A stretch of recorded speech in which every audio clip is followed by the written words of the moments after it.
joy and faith and hope to actually talk about one of the most challenging subjects in America today. We're going to talk about the plight of the vulnerable children and the orphan in our midst. So I just want to ask all of you, just take a seat right where you are and let faith and hope continue in your heart. This is my beautiful wife, Jenny.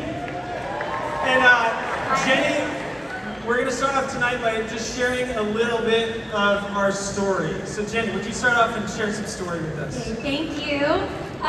This is such a joy to be here, and like Johnny said, we want to share with you about something that's just deeply on our hearts, and hopefully all of us will walk away today with this impacting our hearts tremendously. I want to jump right into John 15, verse 5, and it says, "I'm the vine, you are the branches. If you remain in me and I in you, you will bear much fruit. Apart from me, you can do nothing." And in the Passion Translation, I really find a little more emphasis on this. It says, "As you live in union with me as your source." As you live in union with me as your source. I really want God to be my source, and I need Him, and I'm desperate for Him. So as we talk about children, as we talk about fostering and adopting, that really is where our hearts are, that we need God as our source in the midst of offering what we can to children in need. We're really honored to share our family story. I don't know if you mentioned this, but we're from Hawaii. We live in Kona, Hawaii, and we absolutely love it. We love it here in Pennsylvania. We have just had the best time. In a minute, I'm going to introduce you to all our kids, and so they're going to come out here. We'll see how that goes. It could be a little bit of a circus, but we'll see. So I have an amazing husband. He is my teammate and my best friend, and the reason that we've been able to step into adoption and fostering is because we've been a team in the low points and the high points. As we got married, we were already thinking we'd love to have children and we'd love to adopt. We didn't know the timing that God would bring children into our family, and He had some very good surprises for us in store. We actually waited a lot longer than we thought before children were added into our family, into our home. And in that place of waiting, we were just sort of like, what's going on? We trust you, God, but what's happening? And we felt like He was inviting us into something that was bigger than just us doing the cookie cutter normal thing. And so in the waiting, He started speaking to us about adoption, and specifically about a really special boy. And a very long story short, we welcomed our son David into our family. So David, can you come up? I'm bringing David up here. He's our oldest. Yes. Come on up. Stand by Daddy. This is David. Isn't he handsome? So David came to us just before he turned 3 years old. And we adopted him, and God just moved powerfully in our home, but also it was imperfect. We had a lot that we needed to work through and still need to work through. And I want everyone to hear me loud and clear. Like, it turns your life upside down, but it is so good because you rely on God more than you ever have before. So David, I'm so glad that you're part of our family. I love you. And as we started the process to adopt David, I found out I was pregnant, and so our daughter Kyra came 2 weeks after David's adoption finalized. So Kyra, if you can come out. This is Kyra. Beautiful. Come stand by David. And we gave her the middle name Joy because when she was born, the moment she was born, Johnny just laughed with this incredible joy of the Lord. We thought her middle name has to be Joy. And so then after Kyra, we still felt like God was, going to bring more children into our family. We didn't know what was going to happen. I actually did have a miscarriage after Kyra, and many of you may know what that grief is like. It's hard, but we felt like there was still more for our family. So we had another biological son, Liam. Can you come up, Liam? Come on up, buddy. Come on up, buddy. This is Liam. He's a remarkable guy. Come stand by Kyra. So this is Liam. He just fills us with so much joy. Then we had Liam and he was about a year old, and I could not stop thinking about fostering. I just couldn't stop thinking about it. And I don't know if many of you here have had God put something on your heart and you just can't stop thinking about it. And I had friends that started fostering. It was like just always on my mind, like, what should I do? And I brought it to Johnny, and he was like, okay, I am with you heart and soul. If we're gonna step into this, let's do this. And so in total unity, we welcomed Ashley and Kealoha into our family. So can you come out, Ashley and Kealoha? We fostered Ashley and Kealoha. Their siblings said. So these kids are awesome. And Ashlyn and Kealoha are biological siblings. And we just had our whole world turned upside down again, bringing them in. And they're incredible. And we really thought that they would actually work towards reunification. We thought that reunification was going to happen with biological family, and that it just didn't go that way. And so we said, you know what? You get to stay with us. We choose you guys, and they chose us, and we get to be with them. So they became Gillespies, and I was pregnant at that time with Tori. Can you come on out? And so this is Tori, and so Tori really completed the whole family, and she really brought us together in a special way. And now she's 3, and she's just kind of the star of the show.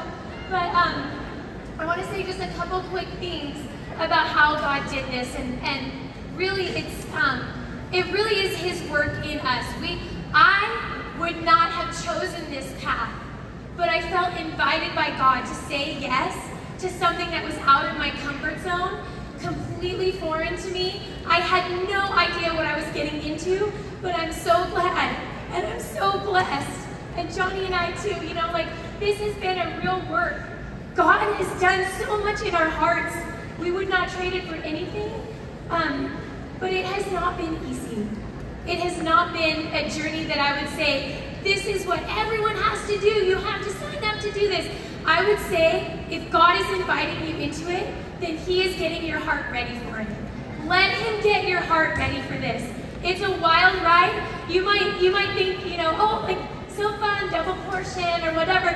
It's also refiner's fire. It's such a fire to walk through, but it's so important. And my life has been forever changed because I have these 6 awesome kids. There's no one else I'm calling out right now. This is all of them. So yeah, but I want to say a couple quick things about, sorry, I have to pull up my notes. Our journey has been just a lot of refining, like I was saying. But like I said in John 15:5, as you live in union with God, the living God, as you live in union with Him, He is your source. So He's been our source. Those of us that respond to God's invitation to welcome kids into our homes, we will need special training. We will need special training. Besides God being our source, we need training and equipping. Essentially, all kids that are coming from foster care have been impacted by trauma. Their brains work differently, and they need special care, and we need equipping, all of us, that are going to impact the lives of foster children. So please remember that as you feel God inviting you into it, that you must get equipped in real skills that will help you along the journey. And then, you know, I mentioned this a couple times, but our whole world got turned upside down. It was nuts. We couldn't see which way was up. But our friends, our community came around us. And I want to invite people to come up here right now. There's a bunch here with us in the arena and also throughout the whole world. But please come on up, friends and family. These people stood with us and they said, we're with you. And they came around us. Come on, let's welcome all of our friends up here.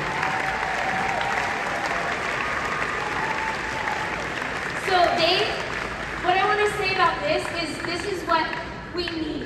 When we step into fostering and adopting, this is what we need. We need all of you. We needed all of you. And they showed up. They brought us meals. They helped watch our kids. They made sure me and Johnny got a date night. They sent us texts to encourage us. They prayed for us. They picked our kids up from swim practice and all these things and many, many more. I can't go into all of it right now. But they did so much to show us the love of Jesus, the hands and feet of Jesus. And we need each other. And in Hawaii, in the Hawaiian language, there's a word called kuleana, and it means responsibility. And we needed to share the responsibility. We did this, but the only reason we could do this was we had all of them. And it's powerful, and we need each other. And I'm going to let Johnny share some more now.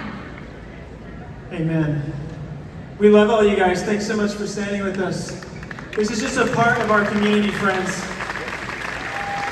I want to tell you just a little bit about Pennsylvania. Now, I'm not from here, but I've asked the people who are from here.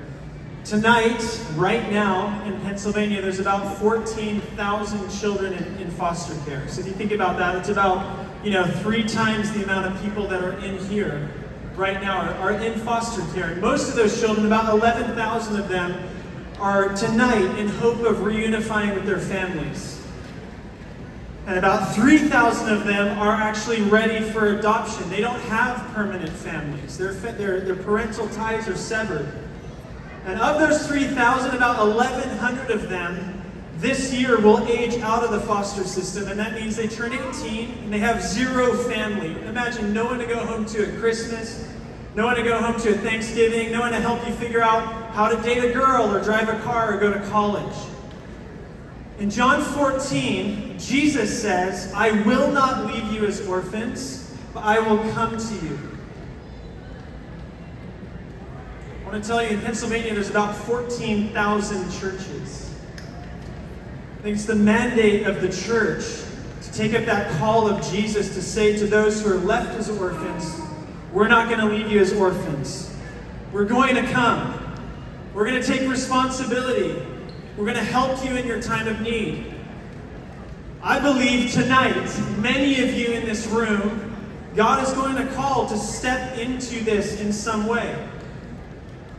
Some of you, it's fostering. This is where actually your job is to love these children as well as you can, with the hope that the primary thing would be that they'd be reunified with their families.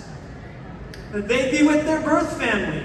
This is a sacrificial call. This is a hard call. Some of you, God is actually saying, no, I actually want you to be the permanent home. See, every child deserves to be in a permanent family. Whether that's their birth family or that's an adoptive family. So it's always reunified wherever possible, or where it's not possible, it's adopted wherever necessary. And then many of you, maybe you're too young right now, this is on your heart, you don't know how to respond, or maybe in your life, it's not your time to take a child into your home. We want to tell you, actually, you can be part of a community that makes this happen. See, this is where it's the body of Christ, and it's the church that does this. I want to welcome up a good friend who I'm getting to know more and more in these days to share a little bit about this thing of how you can be part of a care community here in Pennsylvania. Would you guys welcome Vince Smith from Keystone Family Alliance to come on up. Vince, tell us a little bit about care communities. Wow. So it takes a village. 4 years ago, my wife and I had a sibling group of 4 foster children dropped off in our home, and we still had 4 of our children under the roof as well. That night, those children came in. They probably had never sat down to a meal together. They only had one outfit. Tomorrow they had to go to 4 different schools. Throughout the next week, we had to take 2 of those children to therapy appointments, several of them to doctor's appointments. They had to visit their biological families. We had to figure out what medications they were on. Our family was in absolute chaos that night.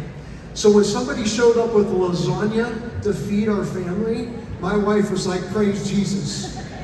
We can make it through the night. The next morning, they had to go to 4 different schools. So when somebody shows up and says, hey, can I help drive one of those children? That saved us an hour that day and quite literally helped us get through the day. What we found is that more than 50% of foster families quit before the first year. Nearly 90% quit before 2 years because this is hard work when we invite trauma into our homes. But what we found is if we can get people to wrap around a foster family, a team of at least 5 people willing to say, I'll be on your team, then 90% of those foster families are still doing it beyond 2 years. And when you volunteer to serve on a team, you're saying, I'm willing to take a meal 1 time per month. It can be carry out from a local restaurant or a deluxe homemade meal. It doesn't matter to that family. They are happy to have food, and that family is happy that they didn't have to prepare it. If you volunteer to serve on a care community, you're saying you're willing to maybe help with transportation or child care, or maybe mow the lawn or teach guitar lessons to give that family an hour break. Our motto at Keystone Family Alliance is everyone can do something. What is your something? So we want to invite you today to consider getting your church involved in developing care communities to wrap around foster families in your community. We want to invite you as an individual to consider being part of a care community. You're going to have the opportunity to take some action steps in that direction a little later today. But what we want you to know is this team matters. If you are not if you are not serving a foster family or vulnerable children in your community, we invite you to do that. What's your something? Come on. Well, it's time. It's time for us to respond, and this is a holy and a solemn moment, because what we're talking about is, it's like signing up for the Special Forces. Okay, but I just want everyone to just be still in here for a moment. So even if you're walking, I just want to ask you to just take a seat for a moment. And some of you, you know that this call to fostering or adopting is something that God has put in your heart. You're not sure when, you're not sure how, but you just know that there's a yes. Some of you are young, some of you are teenagers, but this is something that you know in your future you're open to, and you're willing, and you're desiring even that the Lord would open your home to someone that's not your own, to be their forever family. If that's you, would you just stand all across this room? Because we want to pray for you in a moment.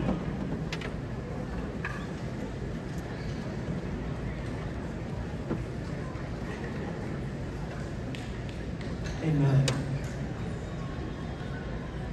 And then, many of you can't, or you don't know if or how you would be part of it, but you are part of the church, and you, as you've been hearing Vince, you've been looking at our community, you're like, man, I could be part of a community. I could take a lasagna, or I could mow a lawn, I could babysit a night, I could do some laundry. If you're willing to care for some of these families, like these ones who are standing around here, would you guys stand now, all across this arena? Come on, friends, together, we can get every child a permanent family. Okay, we're gonna pray, okay? Yeah, we can applaud, that's amazing. Will you just put your hands on the shoulders of the person to your left and your right? And I just want you all, just where you are, start to lift up your voice, crying out to the Lord to empower these simple yeses. Can we do that all across the arena? Let's just pray, let's cry out to the Lord. Let's ask Him to empower these yeses. Come on, let's lift our voices just for 30 seconds.